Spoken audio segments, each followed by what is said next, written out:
ועל הפורקן ועל הגבורות ועל התשועות ועל המלחמות שעשית לאבותינו בימים ההם בזמן הזה. La semaine dernière, on a étudié quelque chose d'extrêmement important sur le principe de la prière et de l'étude, c'est-à-dire de la connaissance et de la recherche, de la connexion de cette connaissance dans le présent, dans l'actualité. Donc maintenant, on continue, c'est toujours le Rosh Chodesh Halacha He, c'est page 198 dans le Likutei Halachot de Rabbi Nathan, et c'est le passage Yud Zayin, le passage 17. Al ken b'shana rabba she'az nigmar hatikun omrim az kol sefer Tehillim. Donc maintenant, Hoshana Rabbah, c'est le dernier jour de Sukkot. C'est-à-dire, on a tous les jours de Sukkot, et le 7e jour de Sukkot, c'est pas le 7e, le 6e. Le 7e, c'est Yom Tov, mais le 6e jour de Sukkot, si je ne me trompe pas, c'est le dernier jour de Sukkot, et c'est Hoshana Rabbah.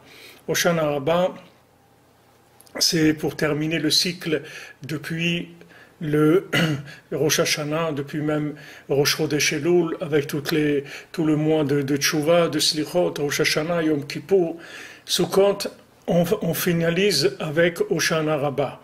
Donc Hoshana Rabbah, ça veut dire la grande délivrance, c'est-à-dire que c'est la fin de toutes ces tikkunim, toutes ces réparations qui ont été faites pendant toute cette période-là de recherche, de rapprochement vers Hachem.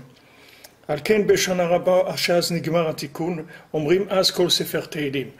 on a l'habitude à Hoshana Rabbah de dire tout le livre de Tehillim pendant la nuit de Hoshana Rabbah. C'est pas une nuit où spécialement on est obligé de rester réveillé, mais Rabbi Nachman a dit le principal c'est de dire beaucoup de choses, c'est-à-dire beaucoup de Torah, de Tfila pendant cette période-là, à dire cette nuit-là, de dire le maximum. Et on a l'habitude, l'Am Israël a l'habitude de faire tout le livre des psaumes. Kizei karatikun shanu oskim berosh Hashanah da'ata l'amshir amirat Tehillim ba'olam ולעסוק בהתבודדות ולעשות בהתורת תפילות, כשזהו בחינת תהילים כנ"ל. Parce que toute la réparation de laquelle on s'occupe, c'est depuis Rosh Hashanah jusqu'à maintenant, c'est-à-dire jusqu'à ce jour de Hoshana Rabbah, c'est d'attirer sur nous, d'attirer dans le monde le fait de dire des psaumes. Et aussi de s'occuper, de faire des dialogues avec Hachem, et de transformer les enseignements en prière. Tout ça, c'est le principe des Tehillim. Donc Rabbi Nathan il dit que toute la réparation qu'on fait depuis Rosh Hashanah, c'est-à-dire tout le fait qu'on fait Rosh Hashanah, que ceux qui ont le mérite, qui viennent à Ouman à Rosh Hashanah, et qu'on fait les 10 jours de pénitence, et le Yom Kippour, tout Sukkot, tout ça, toutes ces réparations-là, c'est pour amener dans le monde le principe de dire des psaumes, le principe de faire Hitbodedut, de dialoguer avec Hachem, et le principe de transformer toute connaissance en prière. Que ça, c'est le principe général des psaumes. Tout le principe des psaumes, dans sa généralité, c'est ça. Et ça, c'est le principe du scellé et du sceau qu'on fait à Yom Kippour et au Hoshana Rabbah. C'est-à-dire, Rabbeinu l'explique là-bas, dans cette Torah, qu'il y a un principe de chotam et de chotam betoch chotam. C'est-à-dire qu'il y a un principe de scellé, et il y a des fois 2 scellés, c'est-à-dire qu'on met un scellé sur le scellé lui-même. Chotam HaMalchut, qu'est-ce que ça veut dire ce scellé? C'est le scellé de la royauté divine. Dainu Chotam HaTfila, Shelo Yiga Bazar, c'est-à-dire que la Malchut, la royauté d'Hachem, qui est le scellé de la prière, de manière à ce qu'un étranger, il ne s'approche pas de la prière, c'est-à-dire celui qui est mal intentionné, il ne sera pas intéressé par la prière. Ça, c'est quand on a le mérite que ne prier que pour la crainte d'Hachem. C'est-à-dire, ce qui nous intéresse, c'est qu'on prie pour se rapprocher d'Hachem. C'est pour ça qu'on prie. C'est pas tellement pour des besoins matériels. On veut se rapprocher d'Hachem. Et on demande à Hachem de nous aider, de nous rapprocher de lui. Chez Zeikar Shlemut Atfila. Parce que la prière parfaite, c'est celle-là. Prinat Irat Hashem Hitit Halal. Comme c'est écrit, la crainte d'Hachem, c'est elle qui est louée. C'est-à-dire que la crainte d'Hachem, c'est elle le sujet principal de la prière. C'est-à-dire dans notre prière, ce qu'on doit chercher, c'est la crainte d'Hachem. C'est pour ça qu'on prie. On prie pour arriver à la crainte d'Hachem, c'est ce qui nous intéresse le plus. C'est sûr que si on a besoin de choses matérielles pour arriver à servir Hachem, ça aussi c'est important. Mais le principal, c'est de prier, comme Rabbi Nachman l'a dit, pour l'âme, pour la réussite de l'âme. Il y avait un Breslever qui s'appelait Rav Israël Kardouner. Il était ici en Ukraine. Et lui, avant de se rapprocher de Breslev, il a cherché beaucoup, il a léché beaucoup de rabbanim, etc. Et quand il demandait une bénédiction, alors on lui disait, tu veux une bénédiction sur quoi? Il dit, je veux une bénédiction pour avoir de la crainte d'Hachem. Alors les gens qui servaient d'intermédiaires entre le Rav et les gens qui venaient demander des bénédictions, ils se moquaient de lui, ils disaient, mais tu ne veux pas demander de l'argent, des trucs pour le commerce, pour quelque chose, qu'est-ce que c'est ça que tu demandes, la crainte d'Hachem? Ils se moquaient de lui, c'est-à-dire qu'ils ne le prenaient pas au sérieux, parce que les gens qui veulent craindre Hachem, c'est une denrée rare, c'est une denrée de plus en plus rare dans le monde. Zenikmar Beyom Kippourim. Et ça, c'est-à-dire ça se finit Yom Kippour, c'est-à-dire on commence Rosh Hashanah, le principe du scellé de la prière, c'est-à-dire de prier que pour la crainte d'Hachem, et ça se finit à Yom Kippour. Qui me Rosh Hashanah de Yom Kippour, mitpalelum ala ira, parce que depuis Rosh Hashanah jusqu'à Yom Kippour, on prie sur la crainte d'Hachem. Prinat ubchen ten pardecha, comme c'est écrit, et c'est pour cela que donne ta crainte. On dit dans la prière de Rosh Hashanah et dans la prière de Yom Kippour, donne-nous ta crainte.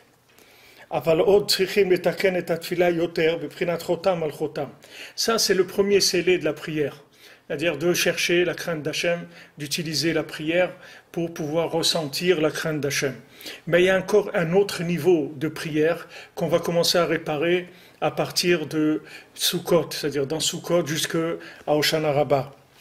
וזה כשזוכרים מהתורות, כשעושים מהתורות תפילות, וזה עוסקים בסוכות, על ידי 4 מינים, כנ"ל.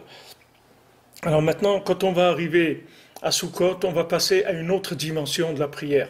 Il y a la prière qui est demander la crainte d'Hachem. Ça, c'est un niveau de prière. Mais il y a un niveau de prière plus élevé, c'est de transformer la Torah elle-même en prière. C'est-à-dire que je prends l'enseignement lui-même et je l'utilise pour en faire une demande à Hachem. Et ça, c'est ce qu'on fait pendant Sukkot, quand on utilise les arba minimes qu'on a vu la semaine dernière, quand on prend le loulav qui est fait de 4 éléments, puisqu'on a la branche de palmier, on a la myrte, on a la feuille de saule et on a le hétrog, on a le fruit du hétrog. Donc ces 4 espèces-là, on les utilise pendant Sukkot. C'est-à-dire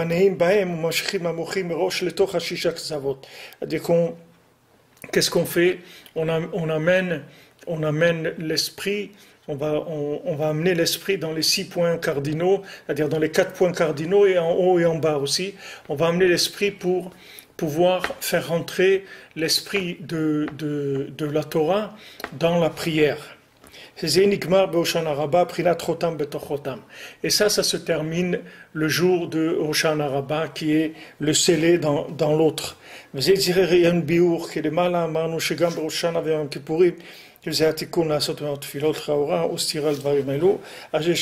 Donc Rabbi Nathan dit ici que ce qu'on a dit ici, ça demande des explications, c'est-à-dire comment ça fonctionne ce système-là, c'est-à-dire comment il y a un niveau de prière, un premier niveau de prière qui est demander la conscience d'Hachem, c'est-à-dire demander la crainte d'Hachem, d'avoir cette crainte d'Hachem, ça c'est le premier niveau de la prière. Deuxième niveau de la prière, c'est de transformer tout esprit, toute forme d'esprit en prière. Ça c'est un deuxième niveau. Dans le premier niveau, ça n'inclut pas l'esprit. C'est-à-dire que dans le premier niveau, on demande la crainte d'Hachem, mais on peut avoir un niveau de crainte d'Hachem sans pour autant que notre connaissance elle soit complètement soumise à la prière. On peut avoir une connaissance qui est libre et avoir, d'un autre côté, avoir la crainte d'Hachem. Mais le niveau qu'on recherche à Sukkot, c'est de passer à un niveau supérieur. Parce que Sukkot, c'est une intégration des choses. La Soukha, c'est quoi? C'est une intégration des choses. Qu'est-ce qu'on fait à Sukkot? La Soukha, c'est une maison qui est provisoire, d'accord? C'est-à-dire on sort de la maison et on rentre dans une maison provisoire. Cette maison provisoire, elle doit absolument être provisoire, sinon elle ne vaut rien du tout. C'est pas une soukha. Si quelqu'un fait une soukha en béton, c'est pas une soukha. Il faut qu'il ait pas de toit. Même s'il fait les murs en béton, c'est pas grave, mais le toit, il faut pas qu'il ait un toit fixe. Il faut que le toit il soit uniquement avec des branches d'arbres, des roseaux, ce qu'il veut, mais il faut que ça soit quelque chose qui soit entièrement ouvert dans le ciel, que juste les mechitsot, c'est-à-dire les quatre barrières, les quatre limites autour, mais le toit, il doit être en quelque chose qui est provisoire, c'est-à-dire qui va durer une semaine et après ça va pourrir, ça va sécher, etc. Alors maintenant, qu'est-ce qu'on fait à Sukkot? On sort de notre maison, d'accord? On laisse notre maison et on va habiter dans une maison provisoire. C'est-à-dire que ça, c'est le résultat du fait qu'on a demandé la crainte d'Hachem. C'est-à-dire pendant les 10 jours qui étaient de Rosh Hashanah jusqu'à Yom Kippour, on a demandé à Hachem, voilà, donne-nous ta crainte, on veut te craindre. On veut te craindre, Hachem, on veut te craindre. Ok, c'est ce qu'on a demandé et on suppose qu'on a obtenu ça. Maintenant, quand on va obtenir ça, la deuxième étape, c'est de sortir de sa maison. Sortir de sa maison, c'est quoi? La maison, c'est l'esprit de la personne, c'est le cerveau de la personne. Comme c'est écrit c'est écrit que le roi qui est prisonnier dans ses meubles, dans les meubles de son esprit. C'est écrit comme ça. Meler Assur Bereatim, le roi qui est enfermé dans des meubles, dans les meubles de son esprit. Il est enfermé dans les meubles de son esprit. Alors, le pouvoir, il peut être enfermé dans l'esprit. Qu'est-ce que ça veut dire? Ça veut dire que maintenant, on peut être malade de la compréhension et du raisonnement. C'est-à-dire que on peut être complètement formé ou déformé, si vous voulez, par la connaissance. C'est-à-dire on peut être intoxiqué par la connaissance de manière à vivre que par notre connaissance. C'est-à-dire qu'on sait des choses et donc on va s'orienter d'après ce qu'on sait. On n'a pas le réflexe de s'orienter vers la vie, vers la nouveauté qu'il y a devant nous, même si cette chose-là, elle n'est pas apparente. Un exemple. Maintenant, quelqu'un il a l'habitude, tout le matin, il prend le train pour aller au travail, d'accord? Il prend le train à 6h30, il doit être à son travail à 8h, le temps d'arriver, etc. Tout le matin, il va à la même station de train, il fait les mêmes stations, et il arrive, etc. Maintenant, ça, c'est son chemin. Il est tracé, tous les jours, il fait la même chose. Maintenant, lui, il n'a aucune idée que ce chemin-là, il est complètement nouveau tous les jours. Il ne sait pas ça. Pour lui, c'est une connaissance, c'est-à-dire que c'est quelque chose qui est intégré. Voilà ma vie, voilà ce que je fais ça, je vais à la boulangerie, j'achète le pain, je fais ça, ok, c'est ce que je fais tous les jours, pas de problème. Maintenant, il n'a pas d'idée que ce tracé-là, il peut devenir autre chose complètement, s'il est connecté. Comme il est là, il a l'air quelque chose de répétitif et de mort, pas tellement vivant. Mais s'il est connecté, ça veut devenir une balade nouvelle tous les jours, une balade de découverte, une découverte nouvelle tous les jours. Pour ça, il faut de la connexion. Comment on va faire la connexion? On va sortir de notre maison, c'est-à-dire on va sortir de notre compréhension, on va rentrer dans une maison provisoire, c'est-à-dire qu'on va s'habituer à vivre avec une connaissance qui se trouve dans des limites, dans les limites des quatre côtés, mais le toit, il doit être ouvert. Le toit, il doit être ouvert vers le ciel. C'est écrit que si on est dans la soukha, Même si on fait un toit en branche, il ne faut pas qu'il soit hermétique. Il faut qu'on puisse voir les étoiles à travers le toit. Sinon, ce n'est pas valable. Ça veut dire que maintenant, il faut, même si maintenant on s'est construit une maison provisoire, confortable, où on est bien, il faut que le toit il soit ouvert vers qu'on puisse voir les étoiles. C'est-à-dire que le toit, qui est le principal, comme on dit quelqu'un, il a un toit, on dit quand quelqu'un il a une maison, on dit il a un toit, on ne dit pas il a des murs. Parce que s'il y a des murs sans toit, ça ne s'appelle pas une maison. Alors on dit il a un toit. D'accord. Alors le toit, Hachem nous dit à Sukkot, puisque maintenant vous cherchez ma crainte, vous voulez me craindre, c'est ça qui vous intéresse, alors je vais vous donner une méthode pour être avec moi tout le temps. Je vais vous apprendre à être avec moi tout le temps. Donc vous allez sortir de chez vous. Vous allez aller dans la soukha. La soukha, elle va avoir le toit ouvert vers le ciel. C'est-à-dire que vous allez vous habituer à vivre dans des compréhensions qui sont toujours provisoires. Il ne faut jamais avoir des compréhensions qui sont figées. Parce que les compréhensions qui sont figées, elles sont automatiquement fausses. Parce qu'ils ont été dépassés par la vie. La vie, elle a dépassé les choses. Tous ceux qui sont restés accrochés à des connaissances qu'ils avaient, ils ont été dépassés par la vie. La vie, elle avance sans arrêt, il y a de la vitalité, il y a du nouveau sans arrêt. Donc on veut s'habituer à vivre dans une maison qui est une maison provisoire. Une fois qu'on a vécu une semaine dans une maison provisoire, après on retourne dans notre maison et à ce moment-là, on a eu notre esprit qui est marqué par cette mentalité-là du provisoire. C'est-à-dire que l'homme, il doit savoir qu'il est là provisoirement. Comme une fois, le Chafetz Chaim, il a reçu quelqu'un chez lui, alors il lui a demandé d'où tu viens, etc. Il dit non, je suis juste de passage, c'est tout. Alors le Chafetz Chaim, il a dit moi aussi je suis de passage ici. Dans ce monde-là, moi aussi je suis de passage. Il n'y a pas que toi, on est tous de passage ici. Pourquoi tu crois qu'il y en a un qui est resté ici? Il y a pas, on est tous de passage. C'est-à-dire cette mentalité de savoir que tous les éléments qu'on brasse, ce sont des éléments qui sont tous provisoires. Ce n'est pas des éléments fixes. Le fait de savoir ça, ça donne une vitalité extraordinaire parce que ça ouvre le toit et ça permet de voir les étoiles, c'est-à-dire de voir une autre dimension.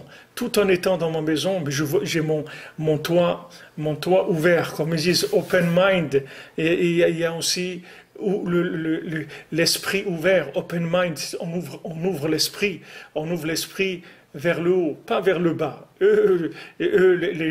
Les professionnels du plaisir, eux, ils parlent de ça pour aller plus encore dans les poubelles, c'est-à-dire de ne pas se contenter du premier degré de poubelle ou du deuxième, il faut aller au fond, là où il y a le jus de la poubelle, là-bas. C'est ça, open mind pour eux.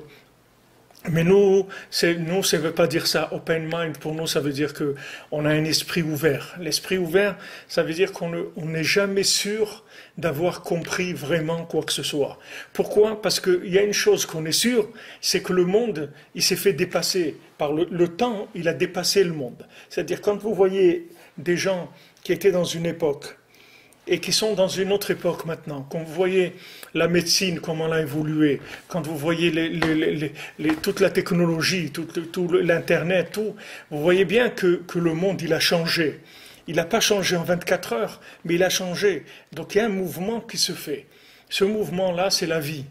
Donc il faut avoir l'esprit ouvert, de manière à pouvoir rouler avec le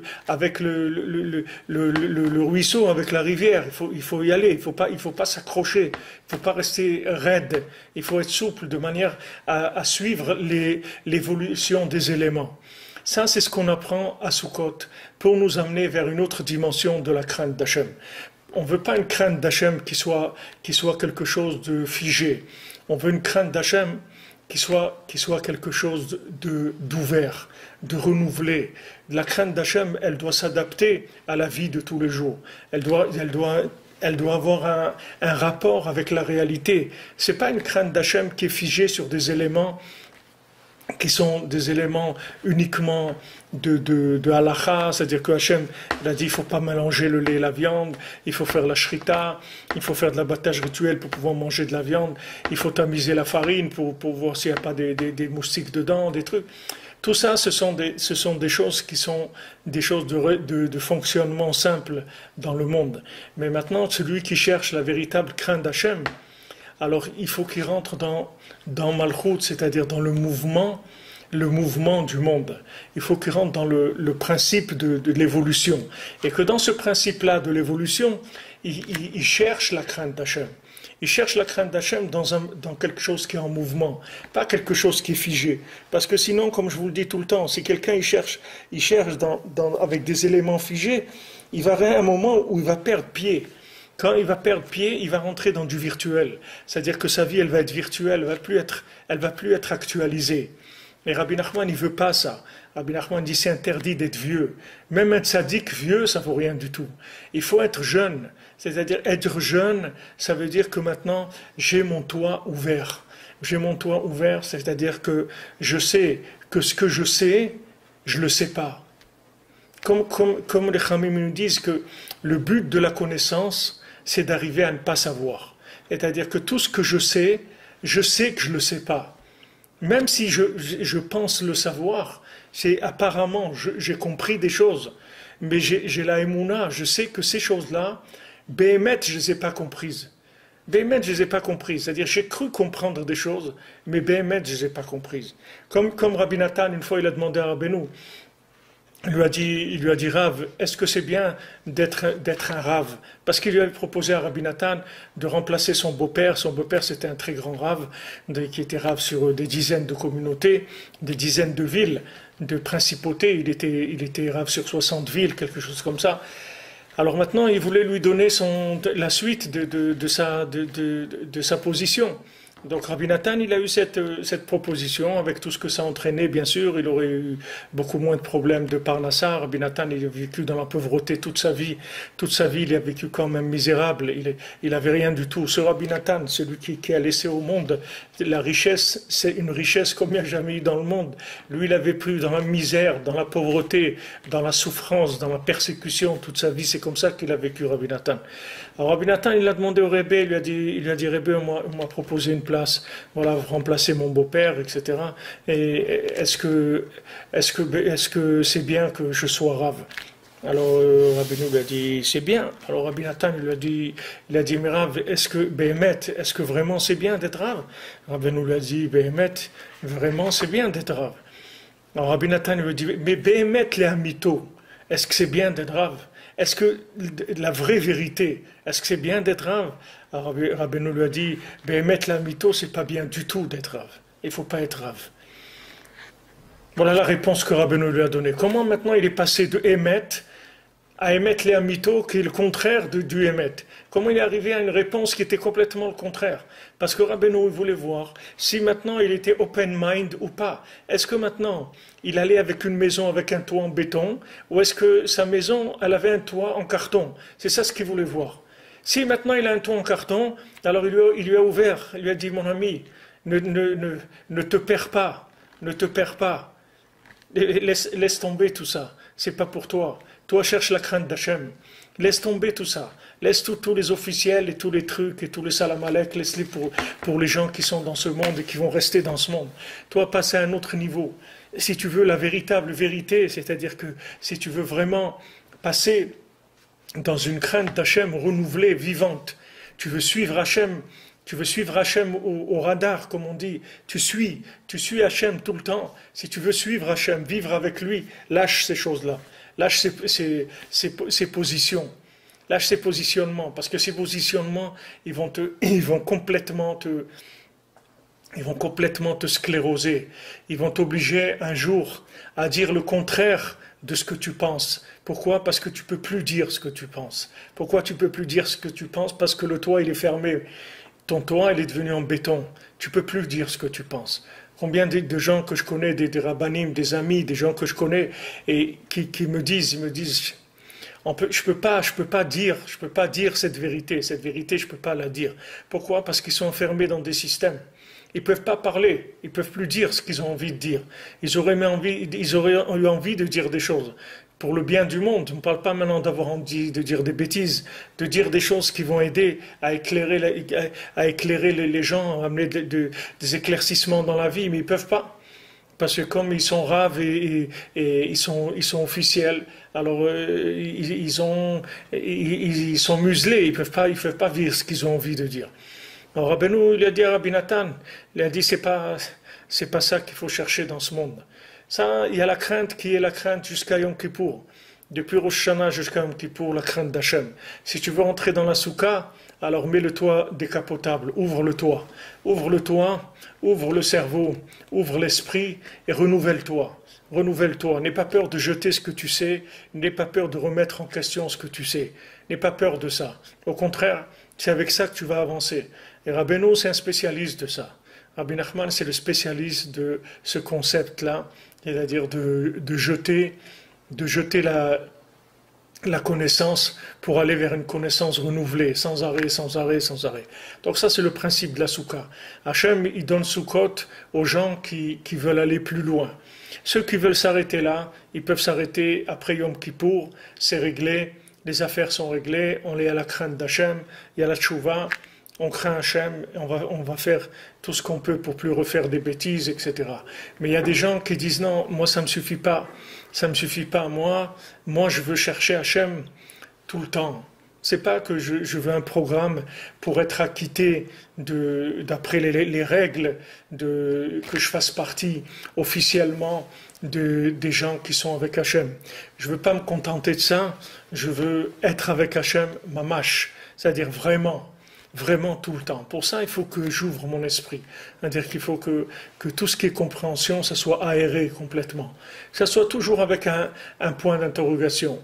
On sait des choses, on sait ça, on sait beaucoup de choses, mais dans tout ce qu'on sait, on a toujours un point d'interrogation, et il peut arriver quelque chose qui va remettre en question tout ce qu'on sait, qui va remettre en question notre vie, on va pouvoir changer et avancer, parce que maintenant, il y a quelque chose de nouveau qui est arrivé, et on n'a pas peur de s'engager, on y va, tandis que celui qui est resté avec l'esprit fermé, qui a mis un double toit, avec un double vitrage, alors lui jamais, qu'est-ce qu'il va faire le pauvre? Et s'il y a des nouveautés, il les voit passer au-dessus de sa tête, c'est tout. Mais il ne peut pas attraper des choses nouvelles. Il ne peut pas attraper, il est bloqué dans des situations, dans des choses terribles. Alors on apprend ça à Sukkot. Sukkot, Hachem, il dit, allez, sors de la maison. Sors de ta maison, viens, on va passer une semaine ensemble, viens. On va passer une semaine ensemble dehors. Toi, tu vas faire une maison provisoire et moi, je vais venir habiter avec toi dans cette maison provisoire. Puisqu'elle est provisoire, ça veut dire que sûrement, il y a une petite place pour moi aussi. Parce que dans ta maison, comme tu l'as construite, apparemment, il n'y a pas beaucoup de place pour moi. Mais dans une maison provisoire, je suis sûr que tu me laisseras une petite place. Et pendant cette semaine-là, on va être ensemble, on va discuter, on va passer des moments ensemble. Et après, quand tu vas retourner chez toi, alors ta maison aussi entièrement, tu t'habitueras à ce qu'elle soit toujours provisoire. Même s'il est en dur, il faut qu'elle reste provisoire. Donc ça, c'est transformer la connaissance en prière. Transformer la connaissance en prière, ça veut dire transformer les acquis en possibilité de renouvellement. Transformer les acquis en moyen de contact avec Hachem. Pas que les acquis ils soient pour fermer, au contraire. Que les acquis ils sont faits pour ouvrir plus, pour raffiner plus le contact, pour le rendre plus profond, plus intelligent, plus ouvert, qui va plus loin, plus riche. C'est ça tous les acquis. Les acquis sont faits pour ouvrir, ils ne sont pas faits pour fermer. Donc à Sukkot, Hachem nous dit voilà, alors venez maintenant, venez sortez de la maison et on va avancer ensemble. Alors Rabbi Nathan il dit Yutret, Vezeprinat hakafot chez Simchat Torah, chez Makifim ima Torah. C'est ça les hakafot qu'on fait à Simchat Torah. Alors après Sukkot, il y a une fête qui s'appelle Simchat Torah. C'est-à-dire c'est le lendemain de Sukkot. C'est collé à Sukkot, mais ça n'a rien à voir avec Sukkot. C'est une autre fête. Elle est juxtaposée, mais c'est un autre Yom Tov. On fait chez Chianu dans le Kiddush, c'est-à-dire on fait comme si c'était qu'on rentre dans une nouvelle fête complètement. Comme c'est écrit, c'est un Regel Bifnei Atzmo, c'est une fête en elle-même. Alors dans cette fête-là, de Simchat Torah, on danse avec les Sefer Torah. On prend les Sefer Torah et on danse et on tourne dans la synagogue avec les Sefer Torah toute la journée, on fait le soir, le matin, on danse beaucoup avec les Sefer Torah, tous les Sefer Torah qu'il y a, on les sort et on danse et on tourne avec les Sefer Torah. Ve'omrim astrinot ubakashot ana Hashem Oshiana. Et à ce moment-là, qu'est-ce qu'on fait? Quand on fait ces tours avec le Sefer Torah, on demande à Hachem, c'est-à-dire il y a 7 il y a un programme de sept fois qu'on va tourner. C'est-à-dire il y a sept périodes, comment on peut dire ça? Il y a sept, dans les Hakafot, dans ces tours-là, il y a les sept sphirotes. On va commencer par Chesed, Avraham Avinu. On va parler d'Avraham Avinu, on va faire une petite prière, on va parler d'Avraham Avinu, on va dire des choses sur Avraham Avinu, on va tourner. Après, on s'arrête et on passe au deuxième, Yitzhak, etc., jusqu'à ce qu'on finisse avec le septième qui est David Amelech. On finit avec le septième.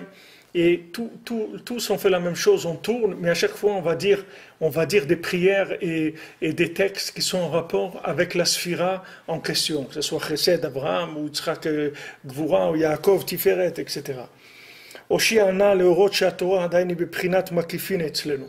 C'est-à-dire que maintenant, quand on dit Oshiana, Hachem délivre-nous, on veut montrer, on tourne avec la Torah pour dire regarde Hachem.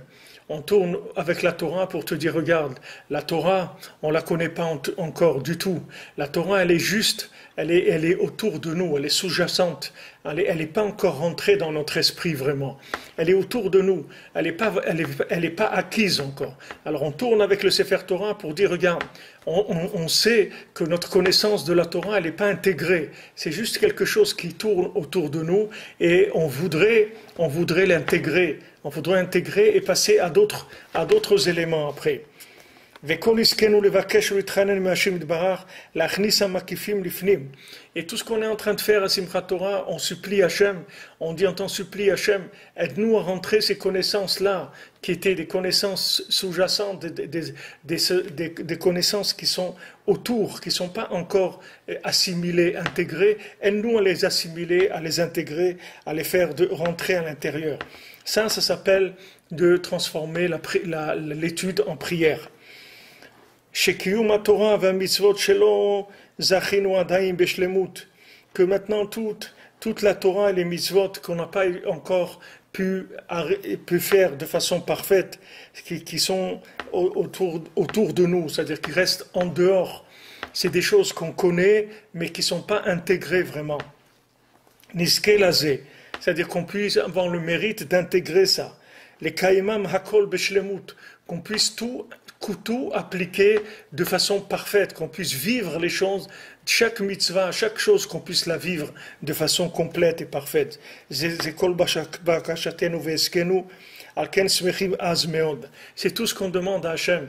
On dit, regarde Hachem, aide-nous à ce que tout ce qu'on croit savoir, que tout ça, on l'intègre, et après on passe à autre chose, à essayer de comprendre encore plus, et qu'on intègre et qu'on essaye de comprendre encore plus, et de vivre les choses, et de les comprendre, et de les vivre, etc., sans arrêt.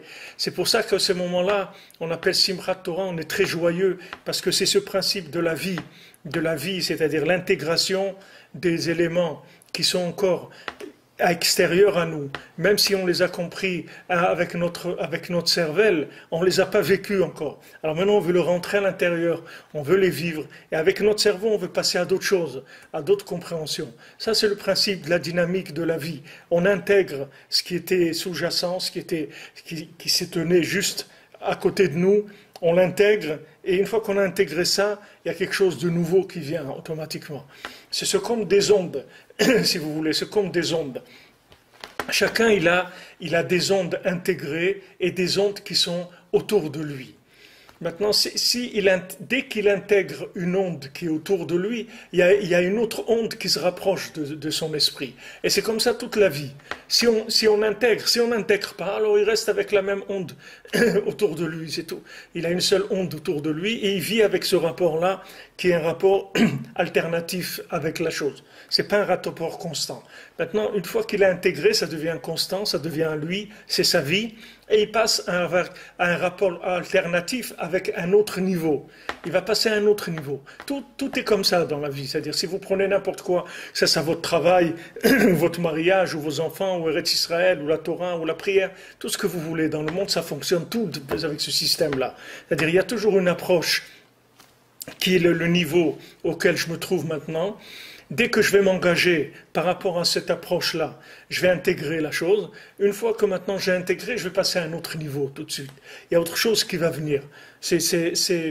c'est automatique, c'est-à-dire que dès que vous avez downloadé quelque chose qui est autour de vous, automatiquement il y a autre chose qui se met en attente de download. Sans arrêt, c'est comme ça. Vous avez téléchargé maintenant une compréhension qui était là en attente. Il a dit prête au téléchargement. Dès qu'on l'a téléchargé, il y a une autre qui vient qui se met voilà, prête en téléchargement. Et ça, c'est la vie. C'est ce qui s'appelle la vie. Ça, c'est le secret de la vie. Ça s'appelle vivre. C'est ça qui s'appelle vivre. Si maintenant vous laissez les choses en téléchargement là-bas, un jour vous allez allumer votre ordinateur, il ne marche plus. Parce que tout ce qu'il y a maintenant, toutes les mises à jour, vous n'avez pas téléchargé pendant des années. Et votre ordinateur, vous pouvez le mettre dans un sac de poubelle et aller acheter un autre, il ne vaut plus rien. Donc il faut un suivi comme ça de remise en question permanente. Et ça, il n'y a pas d'âge pour ça. Ça, on peut avoir 16 ans, ou 18, ou 85, ça ne change rien. Ça ne change rien du tout. C'est un mode de vie, c'est tout. Il y a des gens qui ont 18 ans, c'est des vieux. Il y a des gens qui ont 80 ans, ils sautillent toute la journée, ils sont joyeux parce qu'ils sont tout le temps dans cette remise en question. Il n'y a aucun âge pour ça. L'âge, c'est rien du tout, ça n'a aucun rapport avec ça. Il y a des gens qui sont jeunes, ils sont vieux, et des gens qui sont vieux, ils sont jeunes. Rabbi Nachman, il a dit, il n'y a pas d'âge. Il n'y a aucune notion d'âge là-dedans. C'est uniquement une question de méthode, de mode de vie, c'est tout. Alors quand on fait ça, qu'on tourne avec la Torah, on montre que maintenant on cherche à intégrer, à télécharger ces notions qui sont autour de nous pour en faire des programmes de vie. C'est-à-dire on veut intégrer la chose pour la vivre. Et ça, c'est la joie. Parce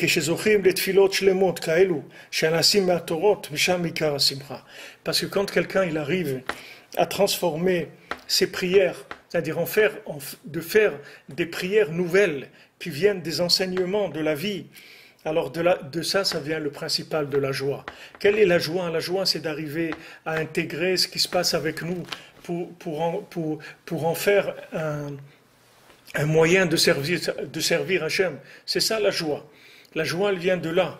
La joie, elle vient qu'il y avait une compréhension, où il y a quelque chose qu'on a vécu, où il y a des textes qui sont écrits, qu'on a appris, et que maintenant on va prendre ces textes-là, on va les intégrer, et on va en faire notre mode de vie, et on va voir que tiens, ces textes-là, ils nous ont servi à nous connecter. Ces textes-là, on voit que ce n'est pas des textes, c'est des modes d'emploi. C'est-à-dire une fois qu'on a un mode d'emploi, c'est extraordinaire. Vous voyez aujourd'hui, vous cherchez, vous avez un problème quelconque avec une machine à laver ou avec un mixeur ou n'importe quoi. Vous cherchez dans Google et quelqu'un vous dit voilà, regardez là-bas derrière il y a un bouton, vous enlevez ça, vous faites ça et ça devrait aller normalement. Alors vous faites et ça marche. Et ça marche. Maintenant, sinon, vous aurez pu tourner en rond pendant des heures avec votre truc, le démonter entièrement, vous allez le casser et de plus savoir le remonter. Et vous avez pas réparé, vous êtes arrivé à rien. Tandis que là, vous téléchargez une compréhension qui est mise à votre disposition gratuitement. Les gens ils mettent à disposition ce qu'ils savent pour le bien des autres. C'est quelque chose d'extraordinaire. Vous téléchargez ça, vous avez gagné du temps, vous avez avancé, vous passez à autre chose. Toute notre vie, c'est comme ça. Tout ce qu'on vit, Hachem, il a fait ces systèmes-là pour nous montrer qu'est-ce que c'est la vie. Que notre vie aussi, elle peut être une vie de téléchargement et d'intégration permanente. C'est-à-dire qu'on n'est pas du tout condamné à être bloqué là où on est. On est là, pour l'instant, là où on est, on doit chercher à tirer le prochain téléchargement et à l'intégrer. Et ça, c'est ça la joie de vivre. La joie de vivre, c'est celle-là. Les gens qui sont tristes, qui n'ont pas de joie de vivre, c'est parce qu'ils se sont bloqués avec un ancien système. Ils n'ont pas téléchargé les mises à jour. Ils sont bloqués, ils n'ont aucune joie de vivre. Mais si on sait que le monde il se renouvelle et que maintenant on va pouvoir découvrir Hachem aujourd'hui comme on l'a jamais connu avant, parce qu'il va y avoir une nouvelle journée où Hachem il va venir vers nous de façon nouvelle, comme il n'est jamais venu vers nous. Et on va le découvrir dans notre journée. Mais on va avoir une joie de vivre extraordinaire, puisque nos journées, elles se suivent, mais elles ne se ressemblent pas du tout. Elles sont complètement différentes. Même si apparemment elles sont pareilles, elles ne sont pas pareilles du tout. Parce qu'il y a une présence d'Hachem qui se manifeste de façon totalement différente tous les jours.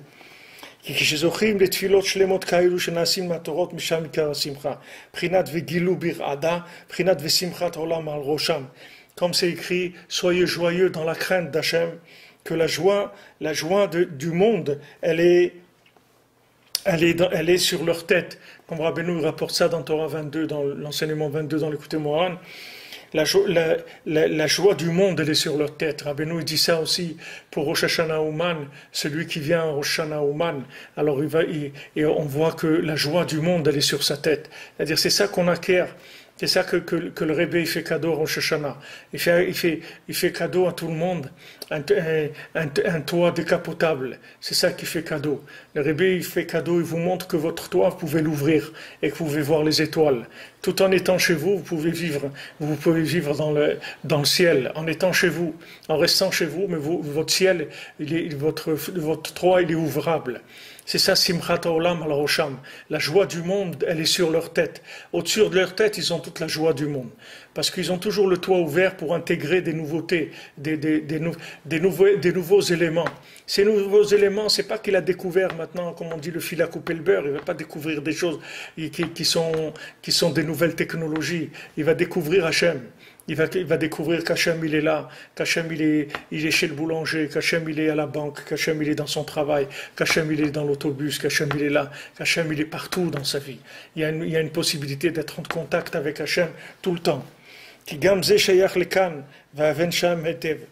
parce que ça aussi, ce que Rabbeinu dit là-bas, dans la Torah 22, c'est un rapport avec ce qu'on est en train de dire ici. Et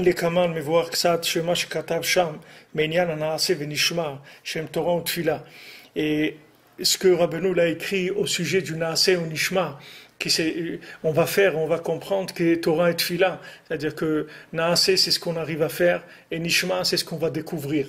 Quand quelque chose s'intègre, qu'on avait un élément qui était sous-jacent et que maintenant cet élément-là, je ne sais pas si c'est le mot sous-jacent, j'emploie ce mot-là, mais j'espère que vous comprenez de quoi je veux parler, c'est-à-dire c'est quelque chose qui est autour.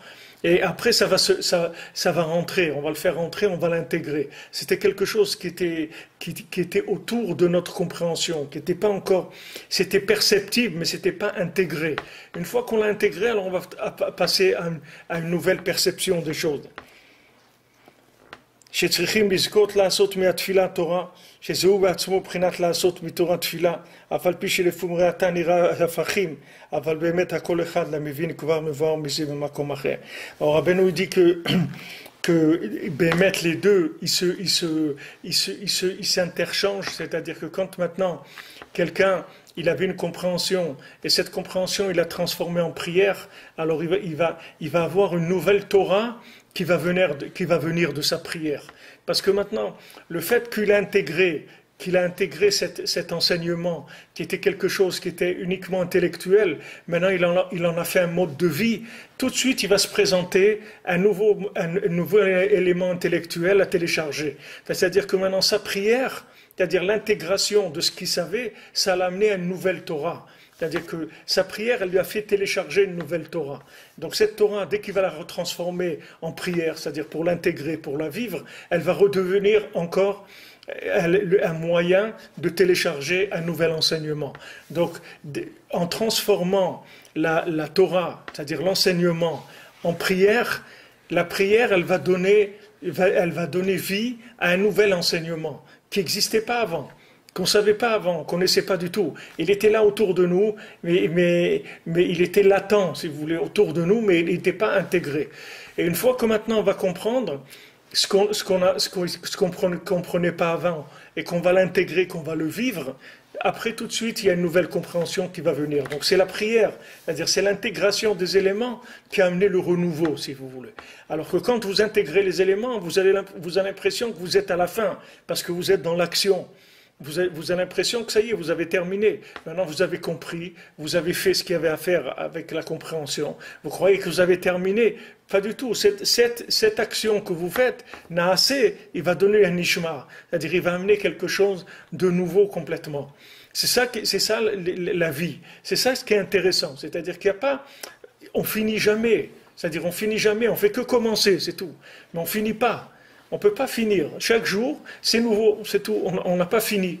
Et si maintenant quelqu'un croit qu'il a compris, etc., il ferme complètement le toit pour qu'il n'y ait rien qui rentre, alors il va être triste. Il va lui manquer de la vie. Il va rentrer dans la tristesse et après dans les conséquences de ce que ça a. Alors que si quelqu'un il ouvre, il dit voilà, la vie est nouvelle, le jour est nouveau.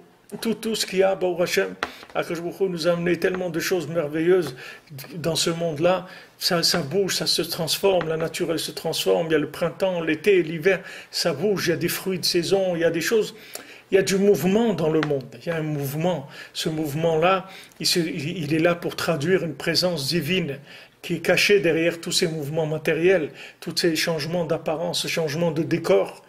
Quand vous êtes au théâtre, on change de décor. Ça veut dire qu'on va passer à une autre scène. On ne va pas rester dans la même scène. On va passer à autre chose. Quand vous voyez une scène où c'est la campagne avec un puits et des moutons et tout, voilà, on va parler de quelque chose qui a un rapport avec ça.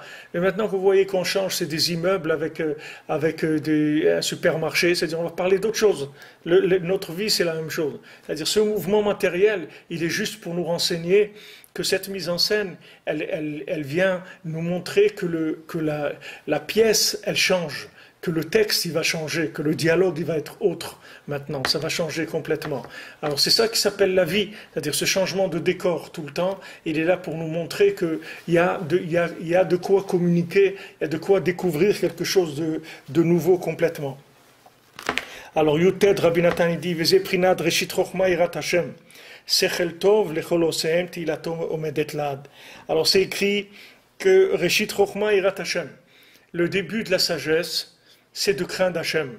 Si quelqu'un il veut la sagesse, il veut découvrir la sagesse, on lui dit voilà, tu vas commencer par le commencement de la sagesse. D'abord, tu vas apprendre la crainte d'Hashem. C'est la première chose. Si tu veux arriver à la sagesse, d'abord comprendre que Reshit Chochma, le début de la sagesse, la crainte d'Hashem. Sechel Tov lecholosem, c'est un esprit, un bon esprit, un esprit saint pour tous ceux qui le font. Teilato medet laat, sa louange, elle se tient pour l'éternité. Alors ça, c'est un verset dans les psaumes et ce verset-là, bien sûr, il est en rapport avec ce qu'on est en train d'étudier. Reshit Chochma Yirat Hashem. C'est-à-dire, qu'est-ce que ça veut dire que le début de la sagesse, c'est la crainte d'Hachem? C'est-à-dire, d'abord, on doit avoir la crainte d'Hachem avant la connaissance, la sagesse. Première chose, crainte d'Hachem, avant tout. Avant tout, il faut avoir de la crainte d'Hachem. Avant de commencer à essayer de comprendre quoi que ce soit, déjà, il faut avoir la crainte d'Hachem. Parce que toute la Torah, son but, c'est de faire tchouva, c'est-à-dire de revenir vers Hachem, de s'arranger, d'arranger son comportement et de faire de bonnes actions. Comme nos sages, ils ont appris ça de ce verset-là, dans le traité du Talmud de Brachot, Deitacham Margala Befuma de Rabbah, qu'il y avait quelque chose que Rabbah, il avait l'habitude de dire. Les lomdem lo neemar et la leosehem. Il y a écrit que la Torah, elle est la vie, pas pour ceux qui l'apprennent, mais ceux qui la font, ceux qui la pratiquent. Pas ceux qui apprennent la Torah, ceux qui connaissent la Torah, mais ceux qui pratiquent la Torah. Pour eux, c'est la vie. Et c'est ça qui est écrit, que sa prière, sa louange, elle va se maintenir pour l'éternité. Comment on peut arriver à ça? C'est-à-dire que, c'est-à-dire que par les louanges d'Hachem. C'est-à-dire que maintenant, quand on arrive à la louange d'Hachem, ça va faire que on va rentrer dans un principe d'éternité. Tehilato, la louange d'Hachem, elle se tient pour l'éternité. Ça veut dire que maintenant, si vous rentrez dans la vie éternelle, vous voulez avoir accès à la vie éternelle, bien sûr maintenant, pas après la résurrection des morts, maintenant, aujourd'hui, vous voulez avoir l'accès à la vie éternelle, alors il faut que vous transformiez la connaissance en prière, que vous utilisez tout ce que vous savez comme moyen de communication avec Hachem. Et ça rend la personne éternelle, ça la rentre dans l'éternité. Pourquoi ça la rentre dans l'éternité? Parce que vous allez rentrer dans ce cycle dont on a parlé avant, dans ce cycle dont on a parlé avant. C'est-à-dire que la vie, elle va venir cyclique, elle va pas être arrêtée. Arrêtée, ça veut dire connaissance. Maintenant, connaissance, ok, connaissance ça veut dire quoi? Début de la connaissance, c'est la crainte d'Hachem. Ok, début de la connaissance, la crainte d'Hachem. Donc on va d'abord apprendre les éléments. Qu'est-ce qu'Hachem il veut de moi? Qu'est-ce qu'il veut que je fasse et qu'est-ce qu'il veut que je fasse pas?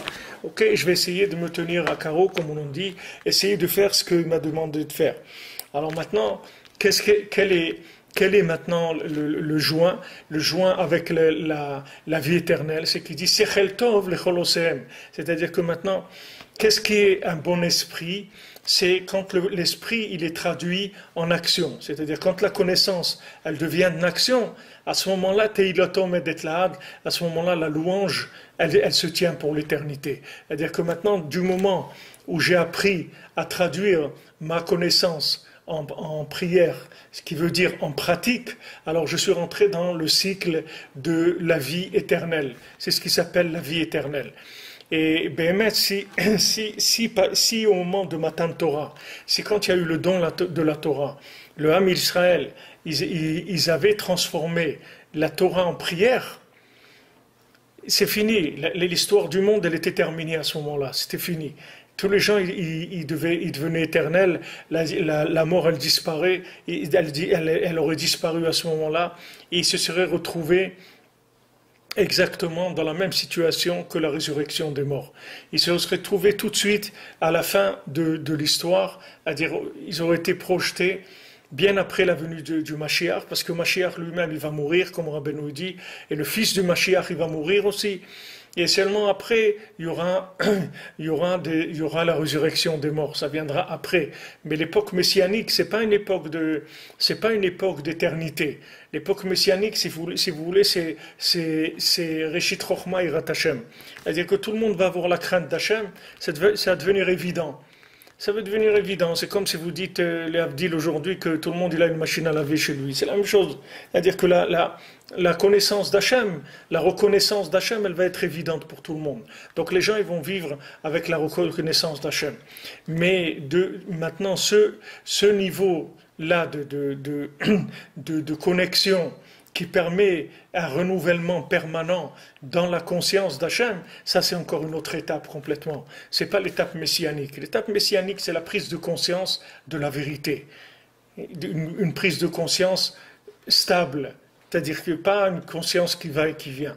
Une conscience claire, de la même manière que le matin il y a le soleil, que la nuit il fait nuit, il va y avoir une connaissance d'Hachem, une reconnaissance d'Hachem. Ça, tout le monde va avoir la reconnaissance d'Hachem, ça c'est l'époque messianique. Mais après Mashiach, il y a une autre dimension complètement, qui est la vie éternelle. La vie éternelle, c'est pas Mashiach. Quand Mashiach il va venir, on va continuer à mourir. On va pas vivre éternellement.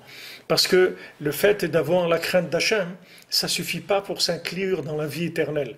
Pour s'inclure dans la vie éternelle, il faut rentrer dans la maîtrise de ce système-là, de ce cycle-là, de transformer toute connaissance en contact avec Hachem, en prière. Le jour où j'arrive à vivre comme ça, alors je suis rentré dans une longévité de vie qui est énorme. Je peux vivre très très longtemps. Les gens ils cherchent le secret, comment arriver à vivre plus, etc. Si vous voulez vivre très très vieux, c'est-à-dire avoir très vieux, mais positivement, pas très vieux pour faire encore plus de bêtises, c'est pas la peine de vivre vieux pour ça. Mais si vous voulez vivre vieux, c'est-à-dire arriver à aller très très loin, très très profondément dans la sensibilité, dans la sensation d'Hachem, alors ça sera possible que avec ce cycle-là de renouvellement. C'est-à-dire que le fait que vous allez transformer tout ce que vous entendez, tout ce que vous voyez, tout ce que vous savez, tout ce que vous vivez, vous le transformez en prière pour l'intégrer. Une fois que c'est intégré, il y a autre chose qui va venir. Il y a autre chose qui va venir. C'est comme si vous êtes à table. On attend que vous finissiez le plat pour vous en amener un autre, c'est tout. Et si vous finissez l'autre, on vous en amène encore un autre, et encore un autre, et encore un autre, et comme ça sans arrêt, c'est-à-dire éternellement. Et il faut d'abord finir le plat que vous avez devant vous. C'est-à-dire il faut d'abord intégrer ces connaissances-là. Alors que si vous vous satisfaisez de la connaissance. Vous dites, bon, et voilà, je sais comment on fait ça, je sais faire ça, alors on va s'organiser pour les vacances, on va organiser ça, tac, tac, tac. Tout c'est géré par de la connaissance. C'est dommage, vous passez à côté de la vie et vous rentrez dans le vieillissement. la maîtrise des éléments de ce monde, la maîtrise est utopique parce qu'on ne maîtrise rien du tout. Il y a des gens, ils ont programmé beaucoup de choses dans leur vie, ils ont fini complètement dans un autre programme que ce qui se pensait. Il y a des gens, ils ont tout programmé dans leur vie. Tout qui est programmé, mais les éléments de base, ils ne savent pas qu'ils sont improgrammables. Une vie, elle peut basculer. Malheureusement, combien de gens, leur vie, elle a basculé en 5 minutes. Ça n'a pas pris beaucoup de temps. Et pourquoi? Parce que les gens, ils ont programmé leur vie. Alors, la plupart du temps, ça marche quand ça marche. Et alors, ça confirme la théorie. Les gens, ils continuent à vivre comme ça.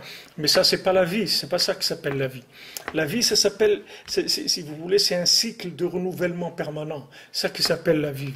Les cellules du corps, elles se renouvellent, et les cellules de l'esprit, elles se renouvellent. L'homme, il doit se renouveler en permanence. Comment on se renouvelle? C'est pas difficile. Il n'y a pas besoin d'une machine à rajeunir. Il y a besoin de rien du tout. Il n'y a pas besoin de prendre des antirides ou des choses comme ça. C'est pas nécessaire. C'est pas nécessaire de prendre des choses pour pas vieillir ou de faire des étirements de la peau du visage. C'est pas ça qu'il faut faire. Si vous voulez que la peau de votre visage elle soit étirée en permanence, il faut que vous fassiez un effort de trouver Hachem chaque jour. Chaque instant de votre vie, il faut trouver Hachem. Et si vous trouvez Hachem tout le temps, vous allez voir, vous n'aurez pas des rides, vous n'allez pas vieillir, vous allez rester jeune tout le temps. Même votre chair, elle va rester fraîche tout le temps. Elle va pas vieillir. Il y a des massimes, des gens que même qu'on les a enterrés, qu'on a dû les déterrer 20 ans après, ils étaient intacts. Ils n'ont pas pourri du tout.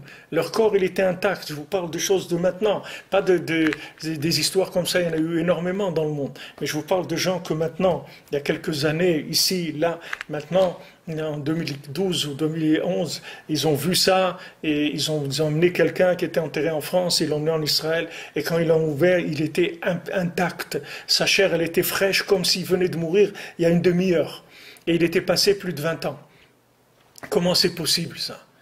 Comment c'est possible? C'est possible parce que ces gens-là, ils avaient le secret du renouvellement. Ils avaient l'alliance avec Hachem. C'est-à-dire, ils savaient que tout ce qu'on vit, c'est que des connexions avec Hachem. Tout ce qu'on vit, c'est des choses à connecter.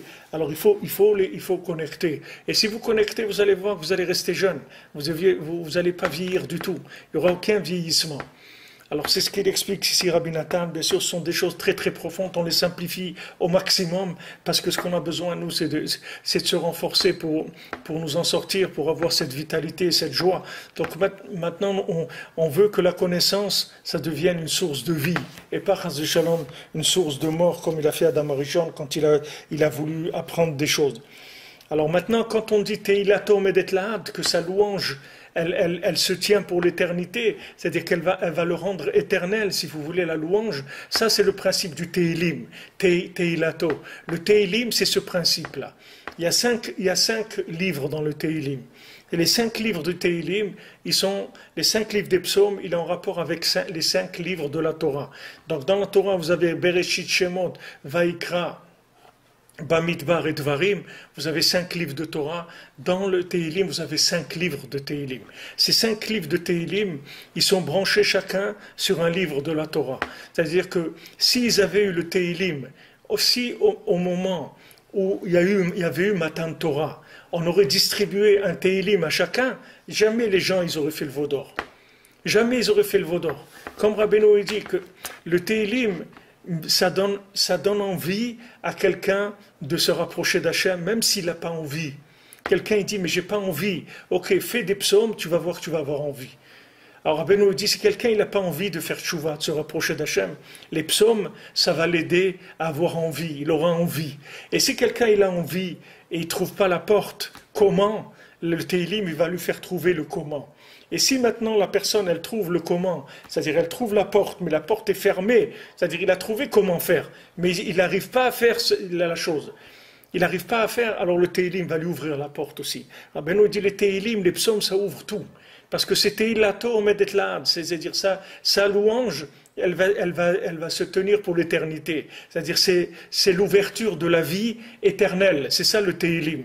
C'est-à-dire c'est la transformation de la Torah en prière. Pour ça que ça rend la vie éternelle. Sheu Prinat, Sheu aussi Matorot Filot Kanal. Alors, que Rabbi Nathan dit, ça c'est le principe qu'on transforme l'enseignement en prière. Et c'est ça qui dit que c'est un bon esprit, c'est-à-dire ça donne un bon esprit à tous ceux qui le font.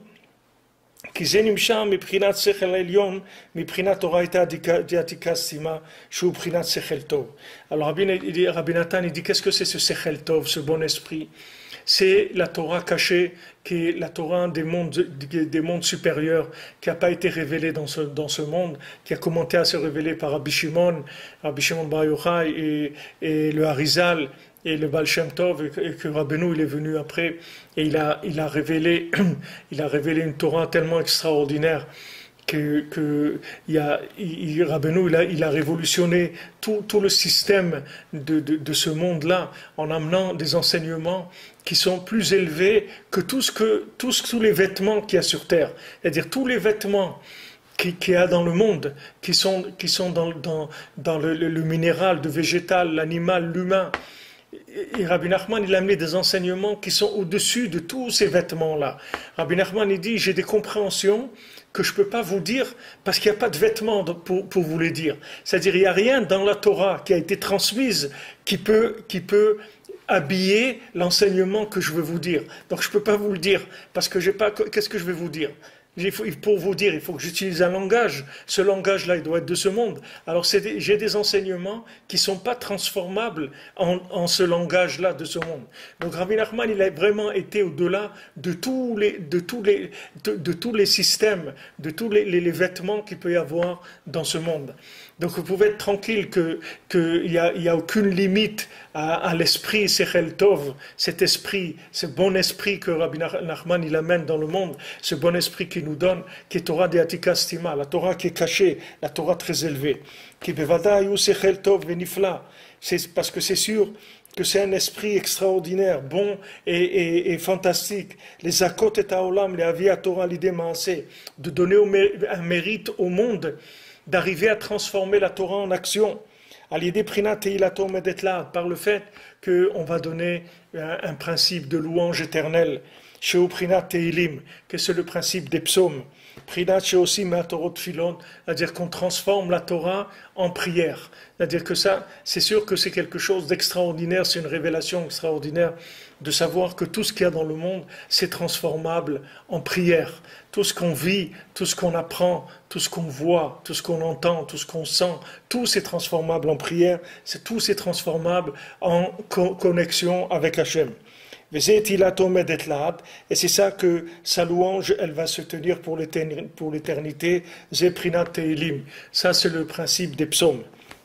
C'est-à-dire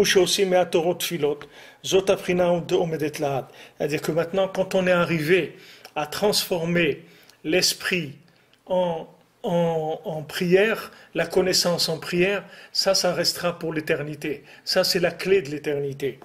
Et si Adam Arishon, il n'avait pas mangé l'arbre de la connaissance du bien et du mal, il aurait vécu pour l'éternité. Il ne serait jamais mort. Il est mort parce qu'il a fait passer la connaissance, il a eu une connaissance stérile, une connaissance sèche. C'est-à-dire une connaissance qui était savoir pour le savoir, c'est tout. Pas pour autre chose. Il s'est contenté du savoir.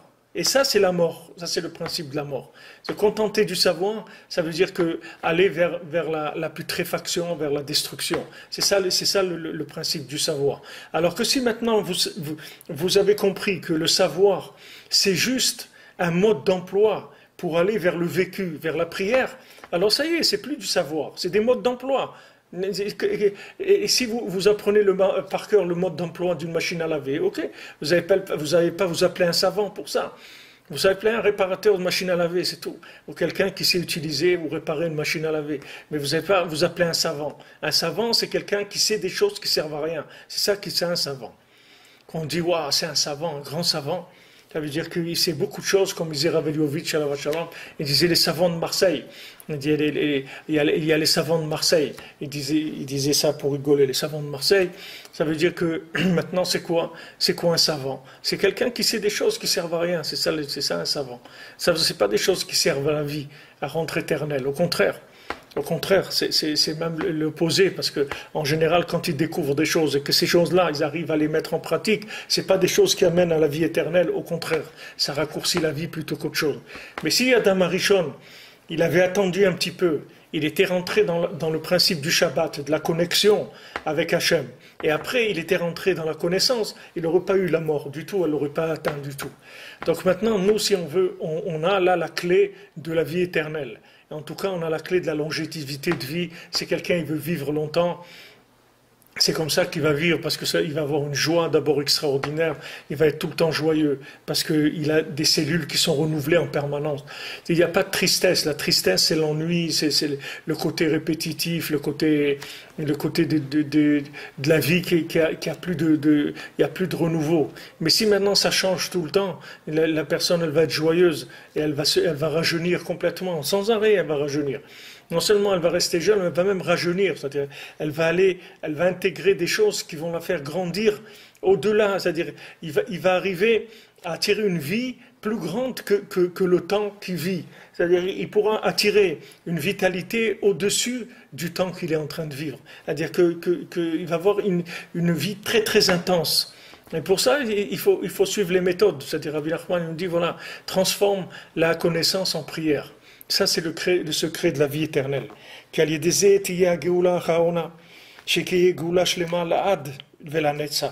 Donc Rabbi Nathan il dit, c'est grâce à ça qu'il y aura la Geoula Acharona. C'est grâce à ça qu'il y aura la délivrance finale, la délivrance qu'on attend. Cette délivrance finale, elle va venir.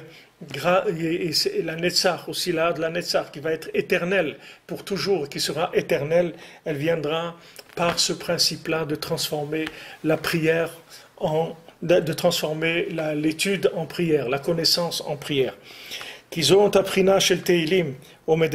Parce que ce principe de Teilim, c'est-à-dire de transformer la connaissance en prière, qui est le livre des psaumes, ça se tient pour l'éternité. Parce que ça, on ne peut jamais l'abîmer. Jamais l'abîmer. C'est-à-dire, quand vous avez transformé de la connaissance en prière, jamais la mort, elle pourra toucher cette chose-là. Jamais le Yetzer il pourra toucher ces choses-là. Jamais le négatif, il aura accès à ces choses-là. Sachez que tout le négatif, il attaque que sur la théorie, c'est tout. Quand la chose, elle est vécue, c'est terminé. C'est terminé. Elle vous appartient, c'est fini. Jamais vous pourrez la changer.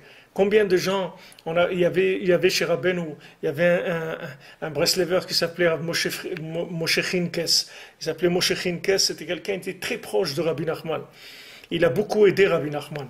Et après, il a commencé à y avoir toute la controverse contre Rabbi Nachman et tous les gens qui ont attaqué Rabbi Nachman et tout. Et lui, il est tombé dans le panneau des gens qui se sont mis contre Rabbi Nachman. Alors un jour, il est venu, il a dit à Rabbi Nachman, il a dit, je voudrais annuler tous les dons que je vous ai faits, le mérite de la tzedaka que je vous ai donné. Je voulais annuler ce mérite. Je voudrais pas, c'est pas qu'il lui a demandé de lui rendre l'argent, il lui a dit, je voudrais pas que ça me soit compté comme un mérite, l'argent que je vous ai donné. Tellement le bonhomme, il est devenu fou. Regardez jusqu'où il est arrivé. Jusqu'où il est arrivé. Quelqu'un, il peut penser autre chose, mais il est allé jusqu'à vouloir annuler le mérite des dons qu'il a fait à Rabbi Nachman. Rabbi Nachman, il lui a dit, ça, tu peux pas faire. Parce que quand ça rentre chez moi, c'est terminé. Tu peux perdre la tête, tu peux faire ce que tu veux. Ce que tu m'as donné, ce que tu as fait de bien avec moi, ça c'est Teilato Medetlad. Ça c'est inclus dans l'éternité. Bien que tu perdes la tête, bien que tu deviennes fou, n'importe quoi, ça n'a aucune importance. C'est pour ça que chaque chose qu'on fait, qu'on peut faire, en tout cas, quelqu'un il peut venir à Rosh Hashanah, il peut venir à Ouman à Rosh Hashanah, il peut venir à Ouman Bichlal faire un tikkun achlali. Ça, c'est des choses qu'on lui enlèvera jamais. Jamais on pourra lui enlever ça. Jamais ça on pourra l'abîmer. Jamais. C'est à lui, c'est éternel, c'est fini. Tout ce que vous aurez intégré de bien, on ne pourra jamais vous l'enlever. On va vous enlever ce qui est latent, ce qui est en cours de transformation, ce qui est connaissance et qui n'est pas devenu du vécu. Mais dès que c'est vécu, c'est éternel, c'est fini. C'est fini, on ne peut plus vous l'enlever. Donc, vous voyez pourquoi Rabbeinu il a dit que Mashiach il va venir avec des gens simples qui font des psaumes. Parce que Ces gens simples qui font des sommes, c'est des gens, ils ont des usines, c'est une usine de transformation de toute la théorie en psaume.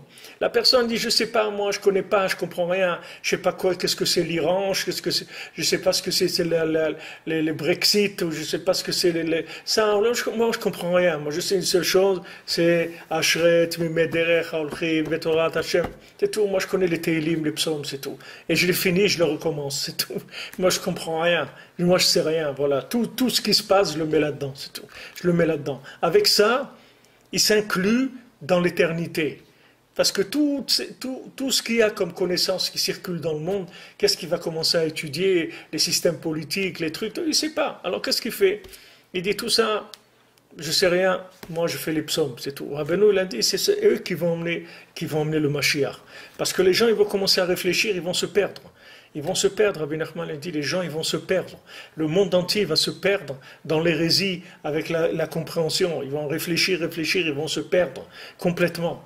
Et les gens simples qui font de la transformation de la vie en prière, qui transforment toute connaissance en prière, ces gens-là, non seulement ils vont tenir le coup, mais c'est eux qui vont mener le Mashiach. Comme il dit ici, כי על ידי זה תהיה הגאולה האחרונה שתהיה גאולה שלמה לעד לנצח כי זאת הבחינה של תהילים עומדת לעד parce que ce principe-là des תהילים, des psaumes, ça tient pour l'éternité כי אי אפשר לקלקל זאת לעולם בחינת וקראתי להם לא כברית ראש c'est écrit parce que ça, vous ne pourrez jamais l'abîmer parce que c'est écrit, je vais faire avec eux une nouvelle alliance pas comme l'alliance qu'il y avait avant une alliance qui sera indestructible. Alors bien sûr, comme on dit la coulée de l'encre là-dessus, il y a des gens, ils ont interprété ça, chacun comme il a voulu, comme ça lui a fait plaisir, mais l'explication, l'interprétation, c'est ça ce que ça veut dire. Ça veut dire que maintenant, je vais créer une alliance avec eux, pas comme la première alliance qui s'appelait la Torah, parce que Zod Beriti, Zod Beriti, ça veut dire voilà mon alliance, c'est la Torah elle s'appelle l'alliance, mais maintenant je vais faire une nouvelle alliance. Pas comme l'alliance de la Torah première que je leur ai donnée. Parce que quand je leur ai donné la Torah avec Moshe Rabbeinu, je leur ai donné la Torah, mais c'était une alliance que par la Torah, que par la compréhension. Maintenant, je vais leur donner la Torah avec le Tehilim. Je vais leur donner la Torah avec la prière. Et ça sera indestructible. Ça sera une alliance qui pourra jamais retourner en arrière. C'est fini. Sachez que tout ce que vous aurez transformé en prière, jamais on pourra vous l'enlever. C'est fini. Jamais. Tout ce que vous avez prié, ça vous appartient pour l'éternité. C'est fini, on ne peut pas vous l'enlever. Vous voyez le kotel, le mur du kotel à Maharavi, ce mur-là, il est indestructible, il ne sera jamais détruit. Pourquoi? Parce qu'il a été construit avec les larmes de David Ameller. Ce mur-là, il a été construit avec des pleurs, avec de la prière. Tout ce qui est construit avec la prière, ça devient indestructible parce que ça s'inclut dans l'éternité. Maintenant, avec tous ces éléments, rassemblez ces éléments, réfléchissez, développez vous-même. Chacun, vous allez voir ce que vous allez découvrir avec ça. Ça veut dire que maintenant, toute chose qui vient à vous, toute chose nouvelle ou ancienne, n'importe quoi, tout ce qui vient à vous, si vous vous habituez à le transformer en prière, ça devient éternel. Vous l'avez inclus dans l'éternité, c'est fini. Vous l'avez passé du relatif à l'absolu, c'est fini, ça devient éternel. Tant que maintenant c'est une compréhension, c'est un vécu, c'est un voyage, c'est tout ce que vous voulez. Ça reste dans du relatif. Ça peut être, ne pas être. Ça peut se faire, ça peut ne pas se faire. Ça peut se faire un peu longtemps, 10 ans, 20 ans. Ok, on ne sait pas. Mais ce que vous avez eu avec la prière, jamais ça partira. Vous voulez garder votre conjoint, vous voulez garder vos enfants, vous voulez que vous gardez la vie tout simplement, votre Torah, vous restez proche des tzadikim, des Eretz Israël, tout ce que vous voulez. Du moment où vous priez pour ces choses-là, on ne vous les enlèvera jamais. C'est à vous pour l'éternité. C'est une méthode pour éterniser la vie. C'est la méthode d'éternisation de la vie. C'est quelque chose qui est extraordinaire, qu'on met dans des mots. On ne sait même pas comment des choses comme ça elles peuvent rentrer dans des mots. Comment on peut rentrer dans des mots des choses comme ça. Mais c'est ça le Tehilim. Le principe du Tehilim, qui est de transformer la Torah en prière, C'est le principe de l'éternité. C'est pour ça que David Amelech, on dit Chaïv et Kayam. David Amelech, il est vivant et il est là tout le temps. David Amelech, il est jamais mort. David Amelech, il ne mourra jamais. David Amelech, c'est Mashiach, il ne mourra jamais. Il n'est jamais mort, il ne mourra jamais, David Amelech. Parce que David Amelech, il a passé sa vie à transformer tout en prière. Donc il s'est inclus dans l'éternité. Chaque fois que vous transformerez votre vie en prière, tout ce qui se passe avec vous en prière, tout ce que vous apprenez en prière, vous allez éterniser cette chose-là et vous éterniser avec. Parce que c'est votre vie. Ça se passe que pour vous, ça se passe pas pour quelqu'un d'autre, c'est à vous, c'est votre vie, votre famille, votre intelligence, votre cœur, votre sensibilité, votre savoir-faire, si vous savez faire de la cuisine ou de la musique ou de la peinture ou des calculs ou ce que vous savez faire, c'est vous, ça c'est vous. Et vous allez l'éterniser, vous allez devenir éternel grâce à ce que vous avez, ce qui s'est approché de vous et ce que vous avez pu transformer en prière. C'est tellement facile, comme Rabbeinu dit, qu'on peut arriver à des gains, à des bénéfices tellement énormes, avec tellement peu de choses aujourd'hui, c'est-à-dire avec tellement peu de choses, avec juste notre vie simple, on peut arriver à des choses extraordinaires parce qu'on a une méthode d'éternisation des choses. Cette méthode, elle n'existait pas avant. Imaginez-vous qu'à Matan Torah, il y a des gens qui auraient distribué des Tehillim à tout le monde. Ben ça y est, on aurait terminé. On aurait terminé. Les gens, les tzadikim, ils connaissaient les Tehillim. Et Yaakov Avinu faisait des Tehillim. Adam Arishon lui-même, il a entendu les Tehillim, Mizmor Shir Leom HaShabbat. Il a entendu, les Tehillim, c'est pas, ils existent avant la création du monde. C'est David Amelech, il les a fait juste descendre, comme la Torah, elle était avant le monde, Moshe Rabbeinu l'a fait descendre, la Torah. Et David Amelech, il a fait descendre les Tehillim. Ils existaient les Tehillim, mais seulement ils n'ont pas été popularisés, ils ne sont pas arrivés à la main de tout le monde. S'ils étaient arrivés à la main de tout le monde, la mort elle aurait été terminée. Donc c'est vraiment inclure les choses dans l'éternité, comme dit ici Rabbi Nathan, qui efchar les kalkel, les olam, prinat, v'karti lahem, Brit Hadasha, je vais leur donner une alliance nouvelle, pas comme celle qu'il y avait avant. Avant l'alliance par la compréhension, c'est comme on dit, ça peut marcher comme ça peut pas marcher. Aujourd'hui j'ai compris, ok, je fais parce que j'ai compris. Mais si maintenant je comprends autrement, je vais faire autre chose.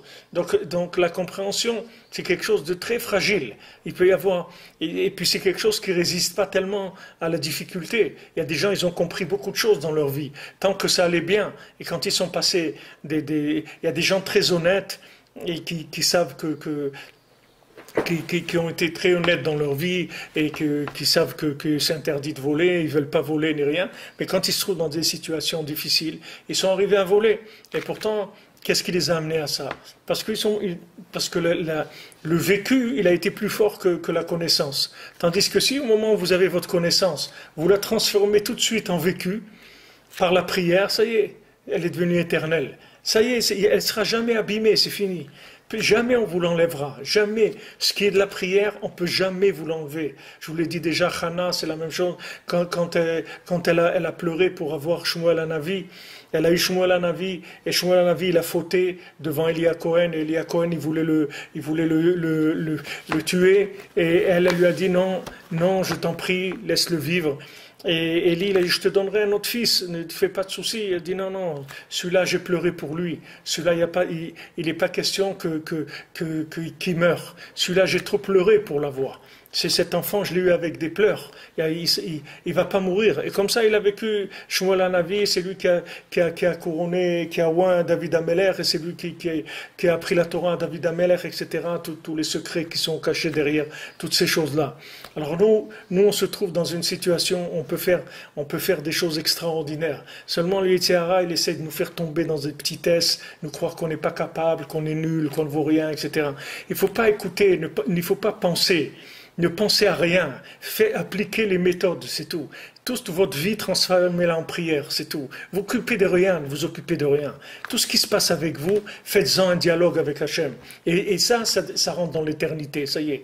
Vous avez éternisé votre vie. Vous avez éternisé 1 heure, vous avez éternisé 2 heures, vous avez éternisé votre travail, vous avez éternisé votre conjoint, vos enfants, tout. Tout, vous l'avez éternisé parce que vous en avez fait une prière. C'est ce qu'il dit ici, je vais leur donner une alliance, que cette alliance, elle ne sera jamais détruite. La première alliance était l'alliance par la compréhension. Elle a pu se détruire, ils ont pu faire le veau d'or. Maintenant, je vais vous donner une alliance qui sera indestructible. Je vais vous donner l'enseignement et la prière. C'est-à-dire, je vais vous donner cette méthode que vous pourrez transformer. Tout ce qui sera enseignement, ça veut dire toute votre connaissance, vous pourrez la transformer en prière, Bezrat Hashem. Alors voilà, après... On va passer à autre chose, on fera la semaine prochaine, Bezrat Hashem. Alors je vous souhaite Shabbat Shalom et merci d'être à l'écoute, merci d'avoir été là.